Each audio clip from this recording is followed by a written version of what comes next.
नमस्कार। बिहार की बात में आपका स्वागत है। मैं हूं पंकज कुमार। इस खास पेशकश में मैं आपके साथ चर्चा करूंगा कि आखिरकार एनडीए में क्या दरार पड़ गया है।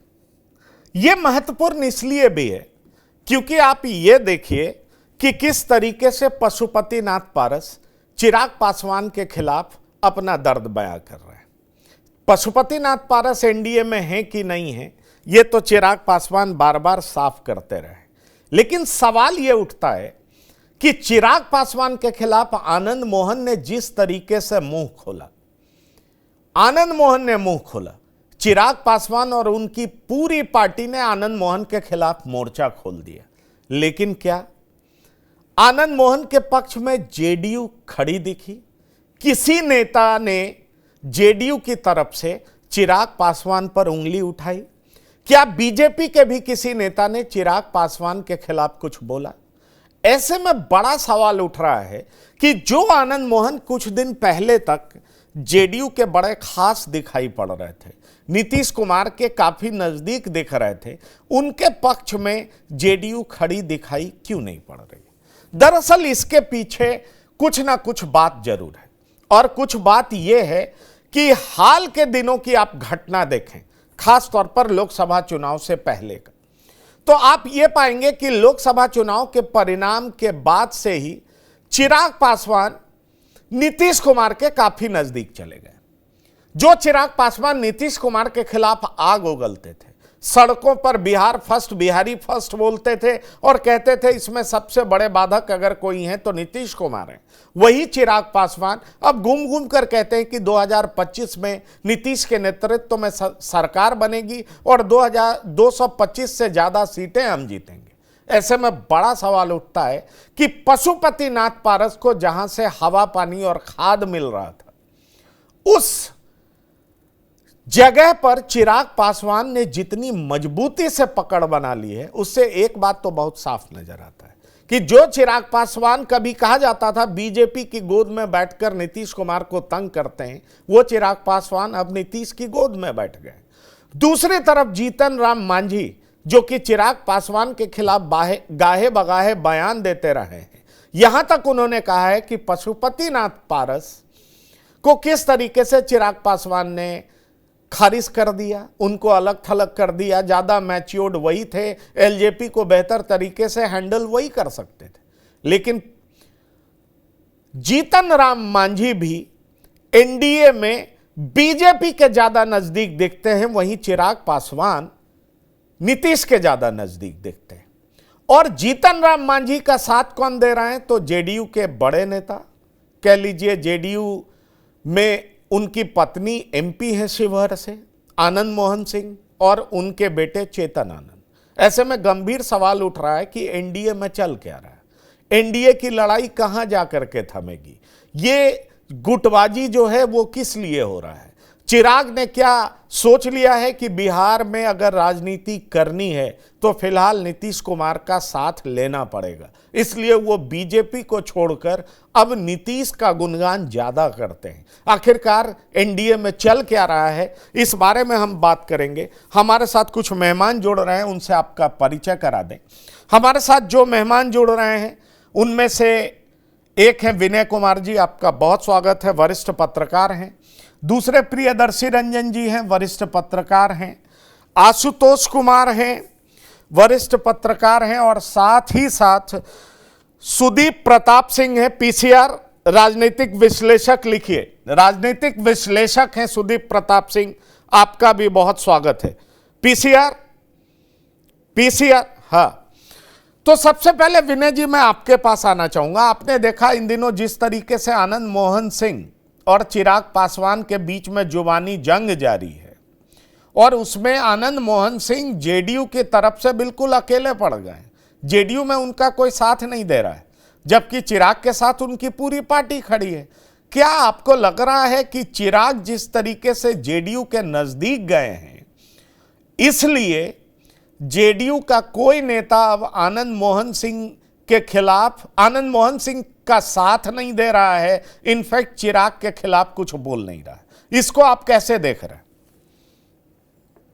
देखिए, पंकज जी, अगले साल बिहार में चुनाव है और ये बैठकर तय हो गया कि पांचों जो दल हैं वो दल कोऑर्डिनेशन के साथ बिहार में चुनाव प्रचार करेंगे और उनके जिलाध्यक्ष के नेतृत्व में सभी पांचों दल के नेतृत्व में बैठकें होगी। जिला स्तर पर, प्रखंड स्तर पर बैठकें होंगी और वो मुझे लगता है बहुत जल्द शुरू हो जाएगा। ये प्रक्रिया अगले महीने से शुरू हो जाएगा। तो ये कोऑर्डिनेशन में, क्योंकि बीजेपी ने तय कर लिया है कि अगला चुनाव वहां नीतीश कुमार के नेतृत्व में लड़ा जाएगा और चिराग पासवान ने भी स्पष्ट कर दिया है कि एनडीए में पशुपति कुमार पारस नहीं है। पशुपति कुमार पारस इस समय एनडीए से बाहर है। चिराग पासवान का स्पष्ट मानना है एनडीए में इस समय जो दल है उनमें भारतीय जनता पार्टी, लोजपा, रामविलास के नेता चिराग पासवान हैं, जीतन राम मांझी हैं, उपेंद्र कुशवाहा है। यही लोग अभी एनडीए हैं बिहार में। जदयू है, यही एनडीए है। तो इस एनडीए में पूरी तरह से एकजुटता हो, क्योंकि अब चुनाव का जो समय है 9-10 महीने में चुनाव बिहार में होना है, तो अब बहुत कम समय बचा और चुनाव की तैयारी भी नीतीश कुमार ने शुरू कर दी। 15 दिसंबर से वो निकल रहे यात्रा पर। तो मुझे लगता है कि कुछ लोग, क्योंकि आनंद मोहन की अपनी दिक्कत थी, उनके कंस्टिट्यूंसी में किसी वजह से चिराग पासवान लोकसभा चुनाव में नहीं पहुंच पाए, उनकी पत्नी चुनाव लड़ रही थी, तो वो खुन्नस उनके मन में था और वो जीतन राम मांझी के बहाने उन्होंने निकाला। लेकिन पार्टी के तमाम नेता समझ रहे कि चिराग पासवान के पास इस समय वोट है और वोट की राजनीति में जिस नेता के पास वोट है और वोट ट्रांसफर कराने की कैपेसिटी, अगर बिहार की राजनीति को आप देखिएगा तो बिहार की राजनीति में बहुत कम नेता हुए जो वोट ट्रांसफर कराने की कैपेसिटी रखते हैं। वो कैपेसिटी लालू प्रसाद यादव में है, वो कैपेसिटी नीतीश कुमार में है, वो कैपेसिटी पहले रामविलास पासवान में और अब चिराग पासवान में है, जो ये अपने आप वोट ट्रांसफर करा देते हैं। वरना कई चुनाव में तो आप देखिएगा कि नेता है लेकिन वो अपने पार्टी का वोट ट्रांसफर नहीं करा पाते। जैसे पिछले लोकसभा चुनाव में ही देखिएगा, अगर आप बिहार में बहुत सारे नेता अपना वोट ट्रांसफर नहीं करा पाए। तो मुझे लगता है कि और धीरे धीरे लोकप्रियता में भी कमी बेसी होते रहता है। तो मुझे लगता है इस नाते जो बीजेपी जदयू के नेता हैं या तमाम दल के जो नेता हैं वो कोई नहीं रिस्क लेना नहीं चाह रहे हैं। नहीं, चलिए, रिस्क लेना नहीं चाह रहे हैं विनय जी, आप ये बात कह रहे हैं। लेकिन प्रियदर्शी रंजन जी ये बताइए कि जेडीयू की एमपी शिवहर से तो है ना लवली आनंद। लवली आनंद आनंद मोहन की पत्नी है। नीतीश कुमार की सरकार बचाने में चेतन आनंद की भूमिका थी। ऐसे में सवाल उठता है कि जब चिराग पासवान पर आनंद मोहन सिंह ने उंगली उठाई, चेतन आनंद ने बोला, तो उनके डिफेंस में जेडीयू कहीं दिखाई नहीं पड़ी। आपको नहीं लगता कि जेडीयू में आनंद मोहन अकेले थकेले पड़ गए और उनके पक्ष में पूरी पार्टी नहीं आई? क्या इसकी वजह आप ये मानते हैं कि इन दिनों चिराग पासवान जिस तरीके से नीतीश शरणम गच्छामी हुए हैं, जिस तरीके से वो नीतीश कुमार के नज़दीक गए हैं, उससे एक बात तो बहुत साफ समझ में आ रहा है कि चिराग समझ गए हैं कि अगला 5 साल कम से कम नीतीश कुमार से लड़कर, बैर मोल लेकर राजनीति नहीं की जा सकती।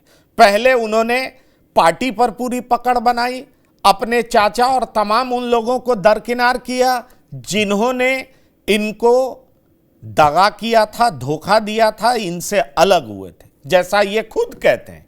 ऐसे में गंभीर सवाल उठता है कि पार्टी में वर्चस्व कायम करना और दूसरा बिहार में राजनीति को आगे लेकर जाना है तो नीतीश कुमार का विश्वास जीतना। इसमें चिराग कामयाब हुए हैं, इसीलिए जेडीयू के तरफ से किसी ने चिराग के खिलाफ कुछ भी नहीं बोला। आपको नहीं लगता है ये? नहीं, बिल्कुल सहमत हूं मैं। नीतीश कुमार को अगर चिराग पासवान और आनंद मोहन में चुनना होगा तो वे चिराग पासवान को चुनेंगे और आज की तारीख में तो बिल्कुल ही चुनेंगे। अभी जिन नई नई दोस्ती हुई है चिराग पासवान और नीतीश कुमार की, लोकसभा चुनाव से पहले ये दोस्ती शुरू हुई थी और अब यह परवान चढ़ चुका है। भारत एनडीए के भीतर चिराग पासवान और नीतीश कुमार एक गुट बनकर के उभरे हैं। कहने का तात्पर्य यह है कि एनडीए अपने आप में तो एक गठबंधन है ही, उस गठबंधन के भीतर भी एक उप गठबंधन है, और उस उप गठबंधन में चिराग पासवान और नीतीश कुमार यानी लोक जनशक्ति पार्टी रामविलास और नीतीश कुमार की पार्टी जनता दल यूनाइटेड एक साथ है, और दूसरी ओर जीतन राम मांझी भारतीय जनता पार्टी और उपेंद्र कुशवाहा की पार्टी, ऐसे दल एक साथ हैं। ये उस तरीके का मामला भी है। और दूसरी बात, जहां तक आनंद मोहन की बात है, तो आनंद मोहन कभी भी नीतीश कुमार के उतने विश्वास पात्र नहीं रहे। आनंद मोहन की अपनी राजनीति रही है, अपनी डैशिंग पॉलिटिक्स के लिए वे जाने जाते रहे हैं, इसी तरह की राजनीति के लिए वे जाने जाते रहे हैं।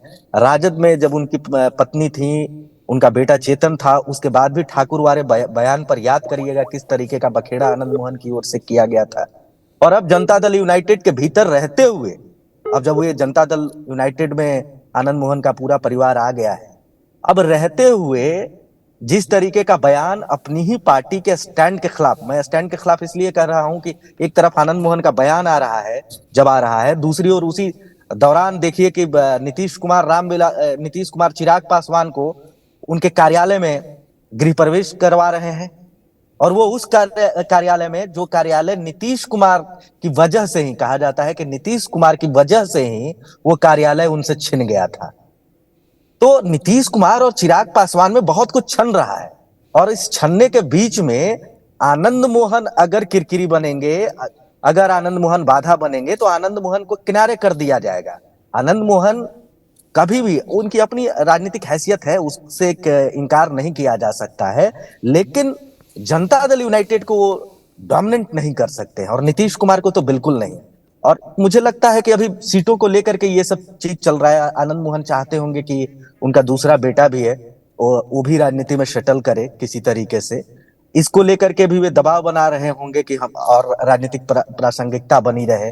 भारतीय जनता पार्टी को भी आज के दिनों में आनंद मोहन का यह बयान पसंद आ रहा होगा, इसलिए पसंद आ रहा होगा कि चिराग पासवान और नीतीश कुमार की अगर दोस्ती मजबूत होती है, तो 2025 बिहार विधानसभा के दौरान जो सीटों का बंटवारा होगा, उसमें ये लोग भारतीय जनता पार्टी से हार्ड बार्गेनिंग करने की स्थिति में होंगे। अकेले कोई नहीं कर सकता है, ना नीतीश कुमार कर सकते हैं, ना चिराग पासवान कर सकते हैं। लोकसभा के सीटों का बंटवारा के दौरान भी चिराग पासवान और नीतीश कुमार एक साथ थे, तभी दोनों अपने मन मुताबिक सीटों को अपने पाले में करने में कामयाब रहे। वैसा ही कुछ करने वाले हैं ये लोग 2025 में, उसकी भय भूमिका अभी से बांधी जा रही है। चलिए, मेरे पास भी बहुत जानकारी है कि आखिरकार किस तरीके से सीटों का बंटवारा होने जा रहा है, लेकिन मैं आशुतोष कुमार आपसे ये पूछना चाहूँगा, हमारे साथ सुदीप प्रताप सिंह भी जल्दी जुड़ेंगे। आशुतोष, मैं आपसे ये पूछना चाहूँगा कि आखिरकार एनडीए में कोई गुटबंदी आपको दिखाई पड़ रही है क्या? और आपको ये तो दिख रहा होगा कि जिस तरीके से एलजेपी का वो दफ्तर ऑफिस दे दिया गया जो उनसे कभी चिराग से छीन लिया गया था, और वो नीतीश कुमार ओपनिंग में जाते हैं, चिराग उनको सी ऑफ करते हैं, उनका पैर छूते हैं, और अब चिराग को समझ में आ गया है कि बिहार की राजनीति करने के लिए नीतीश का विश्वास पात्र होना बहुत जरूरी है, और चिराग पासवान उस कवायद में बहुत हद तक कामयाब भी दिख रहे हैं। हम आपसे सीधा ये जानना चाहते हैं कि क्या आपको ये दिखाई पड़ रहा है कि आनंद मोहन ने जो है निशाने पे लिया चिराग पासवान को, लेकिन आनंद मोहन जेडीयू में अलग थलग दिखे, जेडीयू उनके साथ नहीं दिखी। जीतन राम मांझी सब कुछ समझते हुए भी मुंह नहीं खोल रहे हैं। पहले वो पशुपति कुमार पारस के पक्ष में दिखे, लेकिन चिराग उनकी बहू के कैंपेन में नहीं गए तो भी जीतन राम मांझी ज्यादा कुछ बोल नहीं रहे। आप इस पूरे प्रक्रिया को कैसे देख रहे हैं? देखिए, जीतन राम मांझी जिस समुदाय से आते हैं और जिस वोट बैंक को लेकर वो राजनीति करते हैं, चिराग पासवान भी उसी वोट बैंक के आश्रय राजनीति करते हैं। ये तो उनका एक मसला है कि दोनों के बीच में आखिर क्यों तनातनी रहती है, लेकिन दोनों एक ही गठबंधन में है, तो गठबंधन धर्म के लिहाज से कुछ बोलना उचित नहीं होगा। यदि जीतन राम मांझी की बहू चुनाव हार जाती तो हो सकता है कि उस परिस्थिति में जीतन राम मांझी शायद कोई बयान दे देते, लेकिन फिलहाल जो स्थिति अगर आप आनंद मोहन की करें तो आनंद मोहन ने जो सवाल खड़े किए थे उस बात में बहुत दम नजर नहीं आता है, और उसको लेकर चिराग पासवान ने कुछ नहीं कहा था, उन्हीं के तरफ से कहा गया था, तो जाकर बात बढ़ी थी। ऐसे में जदयू जो है अपने पार्टी लाइन और गठबंधन धर्म पे खड़ी रही और उसने कोई इस मुद्दे में ताकना झांकना उचित नहीं समझा। अब रहा सवाल, नीतीश कुमार आए हैं तो आपको याद होगा पहले जब वो एनडीए में भी थे तो वो राजद के इफ्तार पार्टी में चले गए थे। तो नीतीश कुमार अक्सर चाहे वो एनडीए में रहे या एनडीए से बाहर रहे, वो भाजपा पर एक जो है मानसिक दबाव बनाकर रखना चाहते हैं, या वो किसी दूसरे दल में भी रहते हैं तो अपने विरोधी दल पर कुछ ऐसा बयान, मतलब अपने दल के खिलाफ जाकर ही, मतलब गठबंधन में कुछ ऐसा बयान दे देते हैं जो उनको नागवार गुजरता है। तो जो प्रेशर पॉलिटिक्स में नीतीश कुमार माहिर रहते हैं। अब सवाल ये उठता है कि चिराग पासवान निश्चित तौर पर अब पहले वाली परिस्थिति नहीं है। पहले वो भाजपा के इशारे पर काम कर रहे थे, अब चिराग पासवान को उन्हें जो चाहिए वो मिल गया है। अब परिस्थिति क्या है विनय जी? आनंद मोहन किसी दल में आते हैं, लंबे समय तक टिक नहीं पाते, उनकी महत्वाकांक्षा इतनी रहती है कि कुछ टाइम के लिए आते हैं, बड़े नजदीक दिखाई पड़ते हैं, फिर कुछ कुछ बोलने लगते हैं और वो पार्टी को अलविदा कह देते हैं। क्या आपको दिखाई पड़ रहा है कि जेडीयू में आए थे, अपनी पत्नी को मंत्री बनाना चाहते थे, पत्नी मंत्री नहीं बन सकी, इसलिए अब आनंद मोहन इस गठबंधन में कुछ से कुछ बोल रहे हैं, अलग थलग पड़ रहे हैं? क्या ये इंडिकेशन है कि आनंद मोहन एनडीए से क्षुब्ध हैं, या ये इंडिकेशन है कि आनंद मोहन जेडीयू से क्षुब्ध हैं, या ये इंडिकेशन है कि आनंद मोहन दबाव बना रहे हैं कि आनंद मोहन को विधानसभा चुनाव से पहले बहुत कुछ चाहिए और उसके लिए आनंद मोहन अब अपनी आवाज उठाने लगे? कैसे देखते हैं आप इसको? देखिए, आनंद मोहन और एक पप्पू यादव, ये दो नेता बिहार में ऐसे हैं जो जानते हैं कि मीडिया में हमको कैसे बने रहना है। मीडिया में अपनी उपयोगिता, अपनी प्रासंगिकता बनाए रखने के लिए ये दोनों नेता अक्सर कुछ न कुछ इस तरह का मामला उठाते हैं जिसके कारण मीडिया में उनको जगह मिल जाता है, स्पेस मिल जाता है। तो इसी कड़ी में हेमंत आनंद मोहन ने इस तरह का बयान दिया, और चूंकि मन में खुन्नस था कि उनकी पत्नी के क्षेत्र में चिराग पासवान किसी चूंकि चुनाव के समय क्या होता है कि कभी कभी नेताओं का इतना टाइट प्रोग्राम रहता है और हेलीकॉप्टर वगैरह की उपलब्धता का मामला होता है, कभी कभी हेलीकॉप्टर खराब हो जाता है, तो उसके कारण भी कई नेता नहीं जा पाते हैं प्रोग्राम में। हम लोग लंबे समय इस चीज को देखे कि किसी न किसी व्यवस्था से, हालांकि लोग समझते हैं कि ऐसी बात नहीं है, लोग आना नहीं चाहते हैं, जो विपक्ष के लोग होते हैं उस तरह का अफवाह फैलाते हैं कि वो नहीं आए, उसके पीछे भी कारण जानना चाहिए। हो सकता है जो कारण हो, मुझे तो नहीं पता कि चिराग किस कारण से नहीं गए, लेकिन कभी कभी दिक्कत होती है। तो आनंद मोहन अपने बहाने उन्होंने इस चिराग पासवान को घेरने की कोशिश की, और चूंकि जानते हैं कि आज अगर चिराग पासवान पर कुछ बोला जाएगा तो मीडिया हमको लपक लेगा, मीडिया में इसकी चर्चा शुरू हो जाएगी, तो ये अपनी लोकप्रियता को बनाए रखने के लिए इस तरह की हरकत करते हैं। लेकिन जो तमाम पार्टी के लोग हैं, जदयू के लोग हैं, वो आज की तारीख में जानते हैं कि चुनाव जीतना है तो चिराग पासवान को भी हमको साथ लेके चलना पड़ेगा। चिराग पासवान भी इस चीज को जानते हैं कि अगर हम नीतीश कुमार को अपने पक्ष में रखेंगे, नीतीश कुमार के साथ अब उम्र बहुत ज्यादा है नहीं नीतीश कुमार के पास, चिराग के पास अभी भी लंबा उम्र है, 30, 35, 40 साल वो आगे की राजनीति कर सकते हैं। नीतीश कुमार बहुत 10 साल तक राजनीति कर सकते हैं, 5 साल तक। ये हो सकता है उनका अंतिम चुनाव हो, उसके बाद वो चुनावी राजनीति कर पाएंगे कि नहीं, कहना भी, क्योंकि उम्र के जिस पड़ाव पर है। तो मुझे लगता है कि चिराग पासवान बुद्धिमानी का काम कर रहे हैं, और अब चूंकि जो उनको ठोकर लगा चिराग पासवान को, तो उससे भी बहुत चीज वो सीखे हैं, बहुत चीज समझे हैं, और अब वो जो राजनीति कर रहे हैं उस चतुराई के साथ राजनीति कर रहे हैं कि अपनी पार्टी को मजबूत कर रहे हैं। और चिराग पासवान तो बड़े सहृदय भी व्यक्ति हैं। आज ही तुम दरभंगा जा रहे थे, रास्ते में 2 लोग सड़क पर एक्सीडेंट की घटना में तड़पड़ाते हुए मिले, कल की गाड़ी घटना रोके चिराग, कल की घटना कल है, की आज घटना, आपने हाँ जी, मीडिया में पढ़ा होगा नहीं, जी हाँ, कल की घटना है। तो और उसको फिर हॉस्पिटल पहुंचाने का काम उन्होंने किया।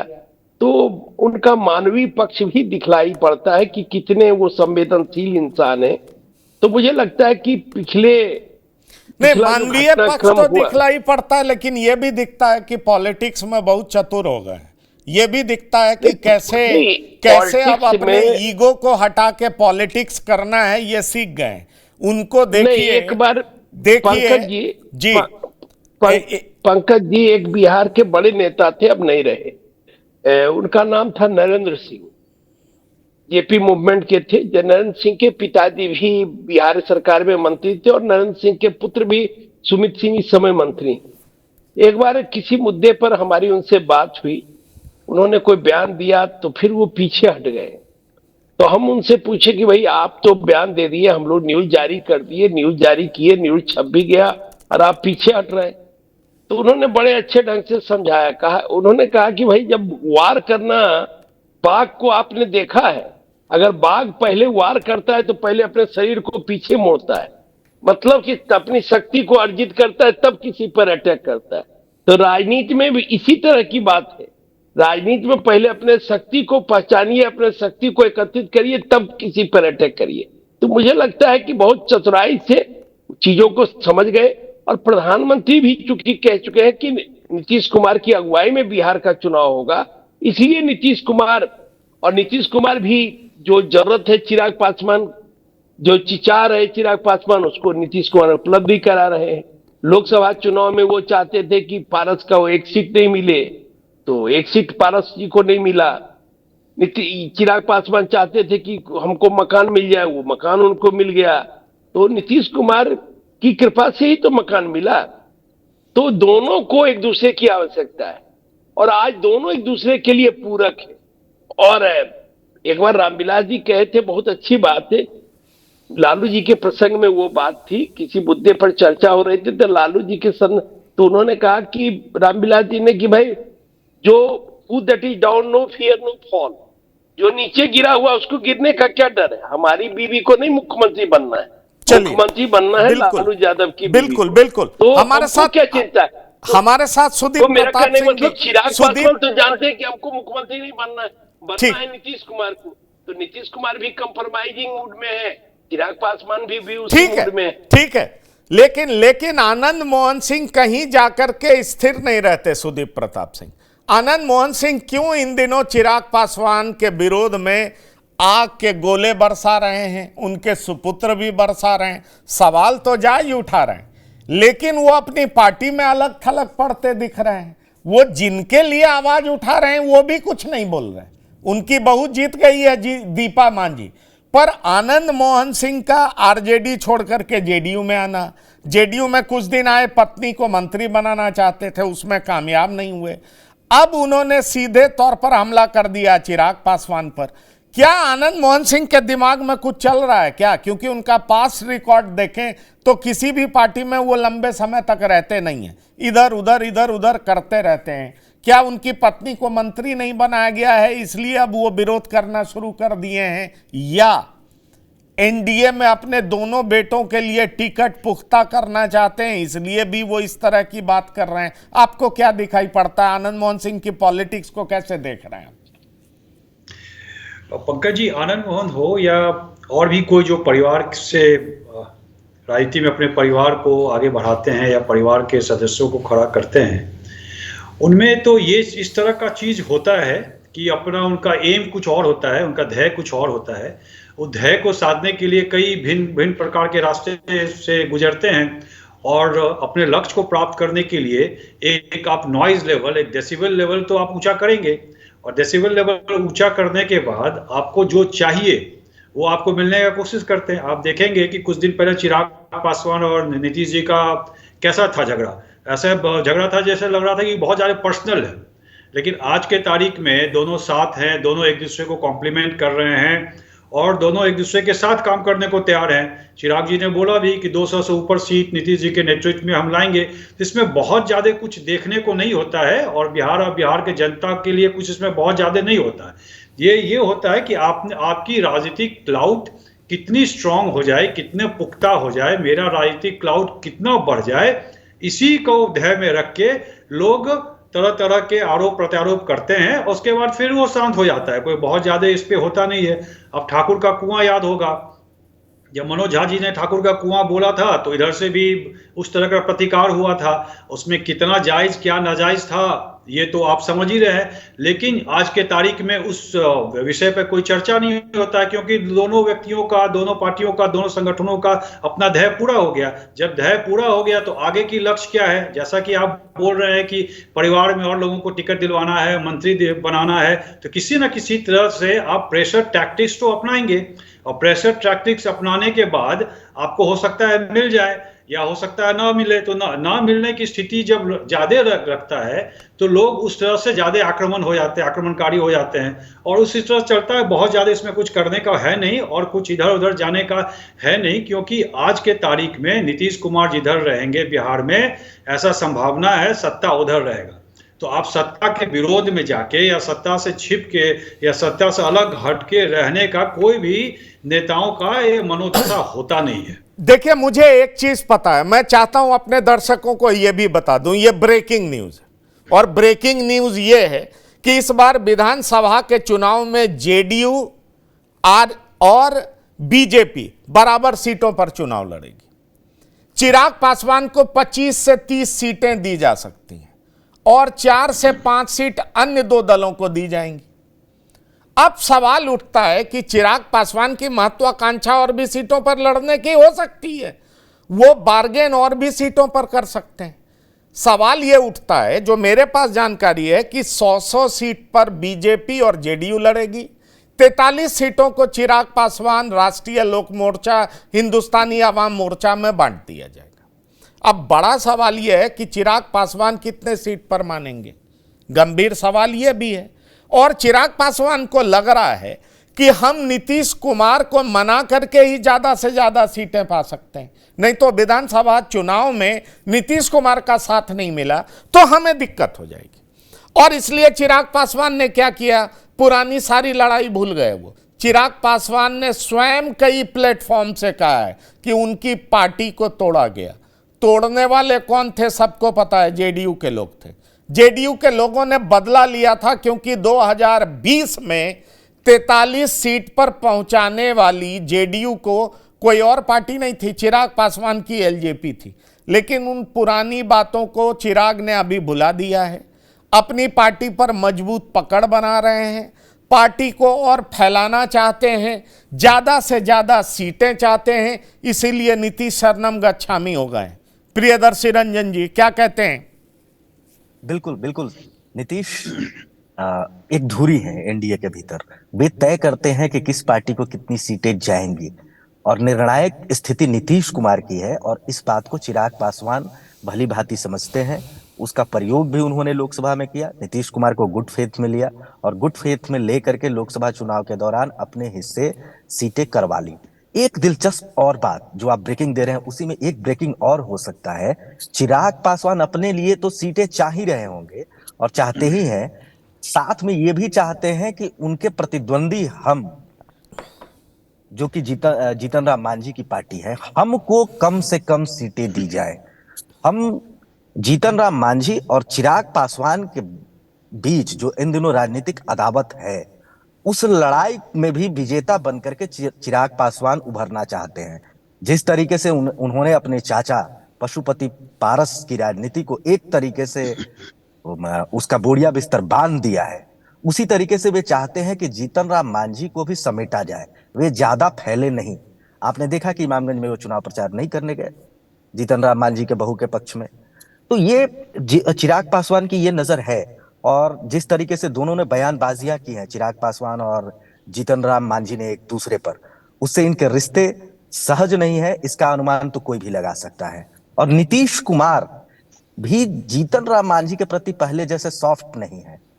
हालांकि एनडीए में लाने वाले फिर से उनको महागठबंधन की ओर जब गए थे जीतन राम मांझी, फिर से उनको एनडीए की ओर आकर्षित करने में नीतीश कुमार की बड़ी भूमिका रही थी। लेकिन जीतन राम मांझी के प्रति नीतीश कुमार का अब आकर्षण कमा है।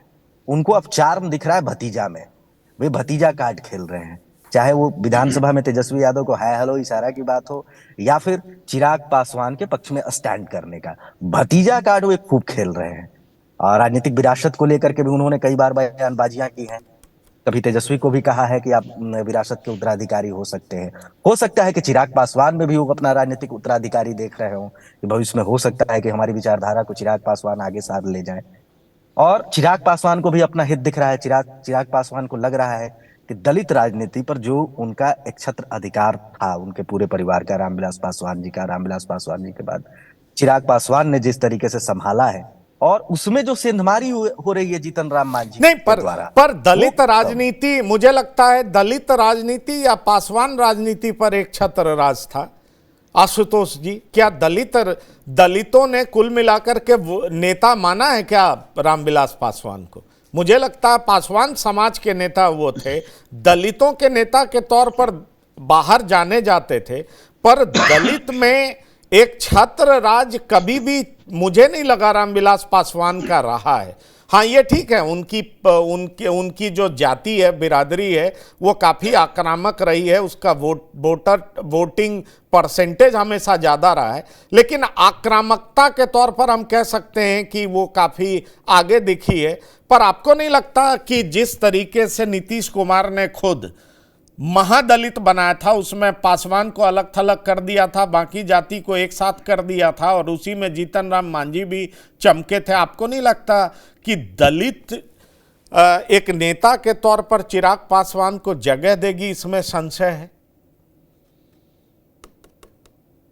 देखिए, दलितों का बड़ा नेता अगर हम कहें तो वो अगर हम ये कहें कि लोजपा के पास दलित का पूरा वोट बैंक है, रामविलास पासवान रहे या चिराग पासवान है, तो ये कहना मुमकिन नहीं होगा, क्योंकि हमें याद होगा या हम सभी जानते हैं कि लालू प्रसाद यादव ही बिहार में दलितों के सबसे बड़े नेता हुए, बनकर उभरे, और वो उनके मसीहा बनकर उभरे।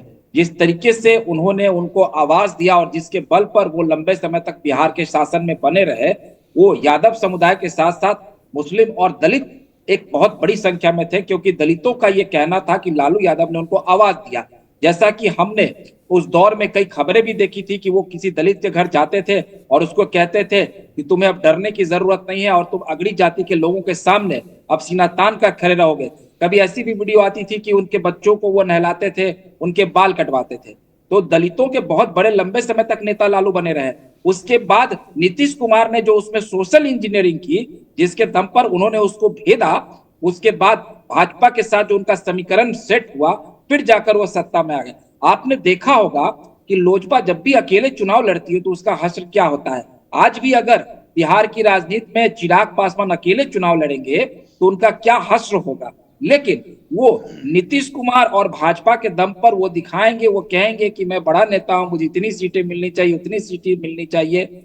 अगर लोकसभा चुनाव इतनी सीटें मिलनी चाहिए, तो ये बताइए विनय जी, क्या आपको लगता है कि 25 से 30 के बीच में एलजेपी को मिलेगा, या आपको लगता है इससे भी ज्यादा चिराग पासवान पा सकते हैं? मेरे पास तो जानकारी है 43 सीटों पर एलजेपी, हिंदुस्तानी आवाम मोर्चा, राष्ट्रीय लोक मोर्चा, तीनों को बांट दिया जाएगा। 100 सीट पे जेडीयू और बीजेपी लड़ेगी। देखिए, अभी तक सीटों को लेकर कोई अंतिम फैसला नहीं हुआ है पंकज। जो हम लोगों के पास सूचना है, जो आप आधार बता रहे हैं, इसकी चर्चा है, हर जगह इसकी चर्चा है, लेकिन इस संदर्भ में हमने कई नेताओं को टटोलने का प्रयास किया, किसी ने अभी तक ये कहा नहीं।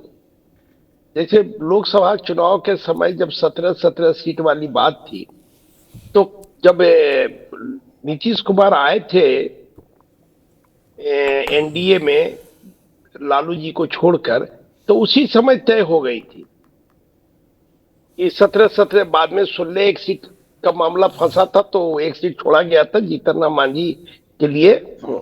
लेकिन उस समय अभी यहाँ कोई तय नहीं।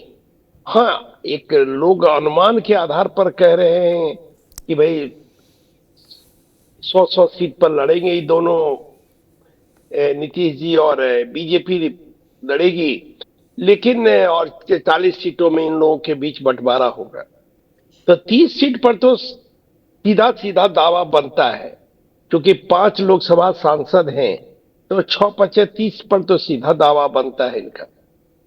अब कितनी सीटें मिलती है, और अगर वो स्थिति अगर 30 इनको मिलता है तो अगर 100 लड़ेंगे तो हो सकता है 13 सीटों में से। लेकिन मुझे लगता है कि मांझी जी को भी 8 से 10 सीटें मिल सकती है, और 8 से 10 सीटें हो सकता है कि 100 से थोड़ा कम पर ये लोग लड़े, 95 पर भी लड़ सकते हैं ये लोग। ये तो अंतिम स्टेज में बार्गेनिंग का स्टेज रहेगा लास्ट में। और इतनी बात तय है कि कोई भी दल जो अभी है 5, उसमें सीटों के लिए कोई बहुत मारामारी नहीं, सबके साथ किंतु परंतु जुड़ा हुआ है।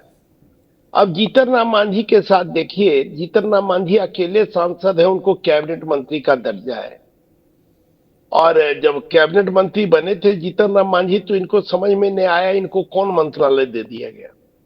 ये प्रधानमंत्री की तरफ बढ़ना चाह रहे थे कि हमको क्या, तब तक प्रधानमंत्री की नजर जीतन राम मांझी पर पड़ी, और प्रधानमंत्री ने कहा कि मैंने अपने सपनों का विभाग आपको दिया।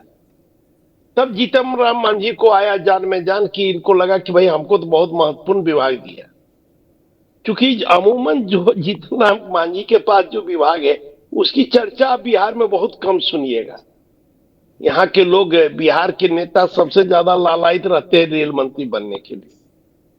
पहला चॉइस अगर आप किसी बिहारी नेता से पूछिएगा तो रेल मंत्रालय। एक बार यही सवाल हम दिग्विजय सिंह जी से पूछे थे कि उनको हम लोग दादा दादा कहते थे, हम कहे कि भाई दादा ये बताइए कि सबसे बढ़िया मंत्रालय तो रेल।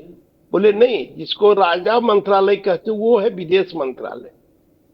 हम पहले इंदिरा नेहरू परिवार जो है देश का सबसे शक्तिशाली परिवार, उस परिवार का कोई व्यक्ति रेल मंत्री नहीं बना, लेकिन उस परिवार का सभी व्यक्ति विदेश मंत्री बना। नेहरू जी भी विदेश मंत्री रहे, इंदिरा जी भी रही, राजीव गांधी भी रहे, सब लोग विदेश। तो विदेश मंत्रालय सबसे, लेकिन किसी बिहारी नेता का ये चॉइस नहीं रहा। उसी तरह से जो मांझी जी को, तो मुझे लगता है मांझी जी भी मंत्री, केंद्रीय मंत्रिमंडल में हैं, और अब तो माँ बेटी भी विधानसभा में पहुंच गई, इनकी जो पुतौह है उनकी। ठीक तो है। मुझे लगता है कि इनको संतुष्ट, उपेंद्र कुशवाहा का जहां तक सवाल है, वो भी उनको राज्यसभा में भेजा गया एमपी का चुनाव हारने के बाद, और फिर 26 में उनका रिन्यूअल होने वाला है।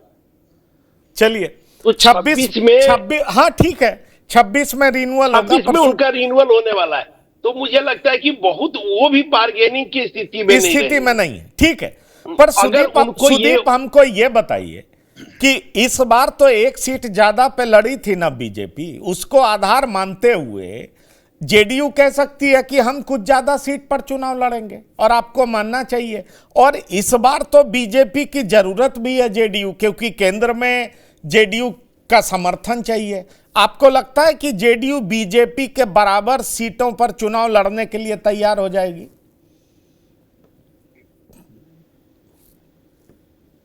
सुदीप सुन पा रहे हैं मुझे? जी जी। अच्छा, देखिए, सीट बराबर हो या सीट में कुछ अंतर तो हो सकता है, लेकिन बहुत ज्यादा ऐसा नहीं होगा कि बीजेपी 80 सीट पे लड़ेगी और जेडीयू कुछ 125 सीट पे लड़ेगी। इस तरह का कोई परिस्थिति नहीं बन रहा है। आप जो बोल रहे हैं कि एक सीट और लोकसभा में ज्यादा लड़े तो हो सकता है 2-4 सीट ज्यादा हो जाए, लेकिन इससे बहुत ज्यादा पंकज जी मायने नहीं रखता है। और एक में देख लीजिए, चिराग पासवान हो या जीतन राम मांझी हो, ये सिर्फ नीतीश कुमार के साथ अपने आप को समन्वय करके ही एनडीए में नहीं रह सकते हैं और सीट नहीं मिल सकता है। खासकर जीतन राम मांझी जब भी हैं तो बीजेपी के साथ हैं, और चिराग पासवान अपने आप को बिहार के चीफ मिनिस्टर के रूप में भी देखना चाहते हैं। तो चीफ मिनिस्टर के रूप में जब देखना चाहते हैं तो सिर्फ नीतीश कुमार के साथ अलाइंड हो जाए तो ऐसा कुछ लगता नहीं है। और नीतीश कुमार और चिराग पासवान का जो पहले जो संबंध रहा है वो बहुत स्मूथ नहीं रहा है। तो ये मुझे बहुत ज्यादा इसमें कोई लग नहीं रहा है कि आप सिर्फ नीतीश कुमार से अलाइन हो जाएंगे और बिहार में जो चाहेंगे वो कर लेंगे। आपको भारतीय जनता पार्टी को बिहार में अपने साथ एनडीए को लेना पड़ेगा। पड़ेगा, एनडीए के लीडरशिप जो है उनको साथ में रहना पड़ेगा, एक साथ आप जा नहीं सकते हैं। और जहां तक रहा बिहार में कोई दलित नेता करके ऐसा कोई लीडरशिप आया नहीं। जैसे हमारे एक बोल रहे थे कि लालू प्रसाद जी कहीं ना कहीं एंटी इस्टेब्लिशमेंट करके एक माहौल बनाया था 89-90 के समय में, और बिहार के जितने भी वो समाज हैं, वो जेंडर क्लास हो, जो भी समाज हो, कहीं ना कहीं उनको समर्थन किया। परंतु वो अंत तक यादव और मुसलमान का नेता हो गए, और कह सके तो सिर्फ यादवों का ही नेता रह गए, क्योंकि मुसलमान की मजबूरी हो गई थी कि बीजेपी के खिलाफ आपको वोट देना है। तो एक ये था कि कुछ समय तक लालू प्रसाद ने एक बहुत बड़ा बृहद बिहार के समाज को नेतृत्व दिया। वैसे आज के भी राजनीति में नीतीश कुमार को भी ले ले, तो अगर 89-90 की बात करें या नीतीश कुमार 2005 और 10 की बात करें, वैसा कोई बहुत ज्यादा एक छत्र राज है नहीं। अभी जो समाज बटा हुआ है लेकिन भारतीय जनता पार्टी में भी है और नीतीश कुमार के साथ भी। लेकिन सुदीप आपको बताएं, मुझे लगता है प्रियदर्शी रंजन जी इस बारे में बोलेंगे, जगजीवन राम बड़े नेता थे दलितों के, जो उप प्रधानमंत्री बने थे। जगजीवन राम बिहार से ही आते थे, मीरा कुमार के पिता थे। उनको एक बड़ा नेता खास तौर पर बिहार का, उत्तर प्रदेश का माना जाता था। क्या प्रियदर्शी रंजन आप सहमत हैं इस बात से? वो उस समय था, वो सही बात है। आज की परिप्रेक्ष्य में मैं बात रख रहा था। ठीक, हाँ नहीं, बिल्कुल बिल्कुल बिल्कुल सहमत हूँ। जगजीवन राम थे, और जगजीवन राम की बड़ी उपलब्धियां भी रही है उनके रहते। वो जब रक्षा मंत्री थे उस समय ये बांग्लादेश और पाकिस्तान का बंटवारा हुआ था। एक बड़ी उपलब्धि उनके नाम पर है जिसकी चर्चा नहीं होती है और होनी चाहिए। जगजीवन राम इसके लिए बधाई के पात्र हैं। दूसरी बात जो कह रहे थे कि लालू यादव दलितों के नेता के तौर पर उभरे, लालू यादव वो दलित शब्द और उस तरीके से वो ये नहीं कर रहे थे, अपने आप को प्रसारित नहीं कर रहे थे। वो एक गरीबों के नेता के तौर पर अपने आप को प्रसारित करवाना चाह रहे थे। और उसमें अगर कोई दलित जाति का भी गरीब है, कोई यादव का भी है, कोई कुर्मी कुशवाहा किसी भी जाति का है, और जिस 80-90 के दौर में वो जो राजनीति कर रहे थे, उस समय गरीब नाम की राजनीति चल रही थी, दलित नाम की राजनीति नहीं चल रही थी। अभी क्या है, दलित राजनीति अपने परवान पर है। चाहे मायावती ने उसको मुखरता दी उत्तर प्रदेश में, रामविलास पासवान ने बिहार में, चिराग पासवान उसको आगे बढ़ा रहे हैं, और जीतन राम मांझी उससे एक कदम और आगे चले गए हैं। तो अब जो दलित राजनीति हो रही है ना, वो स्पेसिफिक है, पहले स्पेसिफिक नहीं था। पर दलित राजनीति भी तो दलितों में कई जातियों में बट चुकी है। पासवान के नेता चिराग पासवान, बिल्कुल बिल्कुल वही बढ़ रहा है। अब जीतन राम मांझी, और अभी भी रविदास के नेता कौन है इसका चुनाव हो रहा है। कोई बड़ा नाम सामने आया नहीं। अभी भी सर मार्शल कास्ट जो है दलितों में, वो पासवान और मुसारी हैं। बहुत एग्रेसिव कास्ट है दलितों में पासवान, और हाल के दिनों में मुसहरों में भी वो एग्रेशन बढ़ा है। चाहे वोटिंग में आप देख लीजिए, राजनीतिक हस्तक्षेप के तौर पर देख लीजिए, सड़क पर आने की बात हो, मुद्दों को लेकर के मुखरता की बात हो, तो इसीलिए उनको नेता भी मिला है। रविदासों में, बिहार के रविदासों में अभी उस तरीके का एग्रेशन नहीं है आया है। विनय जी कुछ कहना चाह रहे हैं आप कुछ कहना चाह रहे हैं? नहीं, जब दलित राजनीति की चर्चा करेंगे आप, तो बिहार में सबसे बड़ा चेहरा अगर देश कहिएगा तो देश स्तर पर अम्बेडकर, उसके बाद जगजीवन राम, और उसके बाद तीसरा जो बड़ा चेहरा रामविलास पासवान का था। हरिजन एट्रोसिटीज एक्ट जो अभी देश में लागू है, उसको लागू कराने वाले रामविलास पासवान, जो सशक्त बनाने का काम किया दलितों को। और बिहार में तो भोला पासवान शास्त्री मुख्यमंत्री रहे, रामसुंदर दास तो वही रविदास बिरादरी से थे, मुख्यमंत्री रहे, बहुत पॉपुलर लीडर थे। बिहार में 3 मुख्यमंत्री रहे दलितों के बिहार से सर। क्या कहे? 3 मुख्यमंत्री बिहार से दलितों के रहे हैं।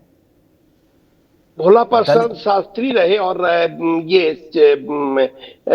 रामसुंदर दास, अब जीतन राम मांझी, तो मेरे ख्याल जीतन राम मांझी तो ये हाल के वर्षों में, मैंने पुराने में, जी जी जी, जी पुराने, हाँ जीतन राम मांझी तो, क्योंकि जीतन राम मांझी का जो बनाव मुख्यमंत्री बने वो विशेष परिस्थिति के बस, जबकि रामसुंदर दास और जब ये लोग बने तो उनके पीछे जमात था, उनकी ताकत भी थी।